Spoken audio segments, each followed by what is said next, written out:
Hello बच्चों, let's start the question and the question says describe redular apparatus and digestive organs of the pila. So let's start with our key concept. The key concept of this question is radula and digestive system of pila. इसके बारे में बात करेंगे। तो सबसे पहले हम discuss करते हैं व्हाट इज रेड्यूला। तो रेड्यूला क्या है? तो ये एक ऑर्गन है ये पीला का, जो यूज होता है for the cutting of food into the smaller pieces में फूड को कट करने के लिए इसको यूज किया जाता है।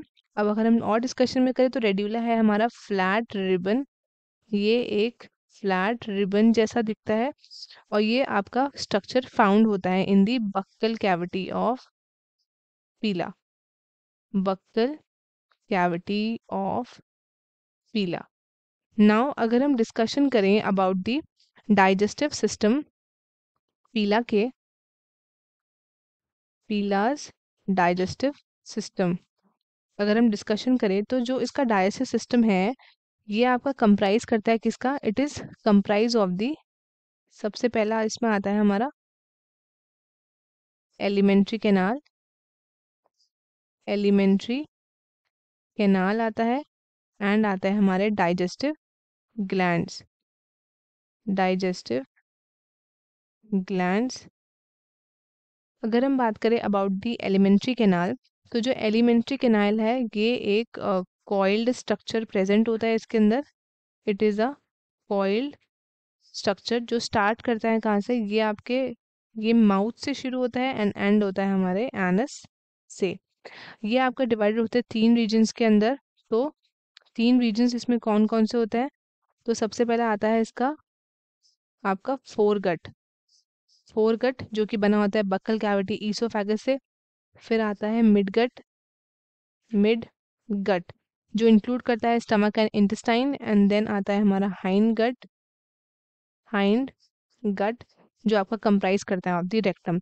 और जो ये बक्कल कैविटी है ये एक चैम्बर है जो आपके सेवरल सेट्स ऑफ मसल से बना है, जो हेल्प करता है in the movement of radula. तो उसके बाद इसमें प्रेजेंट होता है आपका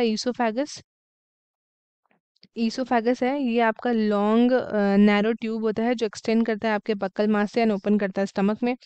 फिर आता है आपका स्टमक। ये क्या होता है आपका? ये आपका यू शेप चैम्बर होता है जो रिसीव करता है आपके ईसोफेगस को एंड ये ओपन करता है आपके इंटेस्टाइन में विया द पैलोरिक चैम्बर। फिर आती है हमारी इंटेस्टाइन। ये इंटेस्टाइन आपकी कैसी होती है? ये होती है आपकी लॉन्ग एंड कॉइल स्ट्रक्चर जो प्रेजेंट होती है आपके गोनाड्स एंड अल्टीमेटली ज्वाइन करती है रेक्टम को। एंड फिर लास्ट में आता है हमारा रेक्टम क्या है? तो ये एक थिक वॉल्ड ट्यूब है जो ओपन होती है आपके एनस में। अगर हम बात करें अबाउट द डाइजेस्टिव ग्लैंड्स, तो इसमें अगर हम डिस्कशन करें तो जो डाइजेस्टिव ग्लैंड्स है इसमें क्या प्रेजेंट होता है? इसमें प्रेजेंट होता है आपके 2 सलाइवरी ग्लैंड्स। 2 इसमें प्रेजेंट होता है सलाइवरी ग्लैंड्स जो आपके ईदर साइड ऑफ बक्कल मास में प्रेजेंट होते हैं। ये सिक्रीट करते हैं हमारे कार्बोहाइड्रेट्स एंजाइम एंड वो आपके म्यूसिन लाइक सब्सटेंसेस भी उसको सिक्रीट करते हैं। और जो आपके डाइजेस्टिव ग्लैंड्स होते हैं ये आपके कैसे होते हैं? ये होते हैं आपके ट्रायंगुलर होते हैं ये एंड होते हैं कॉइल्ड। ट्रायंगुलर एंड कॉइल्ड होते हैं। जो डाइजेस्टिव एपिथेलियम है ये आपकी लाइंड होती है एल्वोलाई से और वो मेड हो 3 तरीके के सेल्स के, जैसे सिक्रीटरी सेल्स हो गए, रीअब्जॉर्प्टिव सेल्स हो गए एंड लाइम सेल्स हो गए। फिर आता है आपका जो आपके ईसोफेगल पाउचेस होते हैं, आपके राउंड स्ट्रक्चर्स होते हैं जो लोकेटेड होते हैं बिलो द सलेवरी ग्लैंड्स। और फिर उसके बाद फिर आते हैं आपके बक्कल ग्लैंड्स। ये आपके स्ट्रक्चर्ड होते हैं जो प्रेजेंट होते हैं आपके roof of the buccal cavity में।